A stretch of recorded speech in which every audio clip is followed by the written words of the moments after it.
I didn't have a fancy degree, no connections, not even real work experience.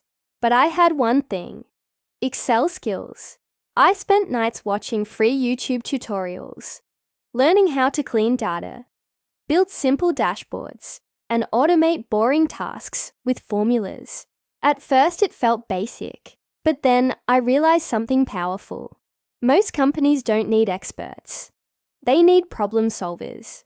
So I applied for a junior data role, and instead of listing random skills, I attached a small Excel project I made.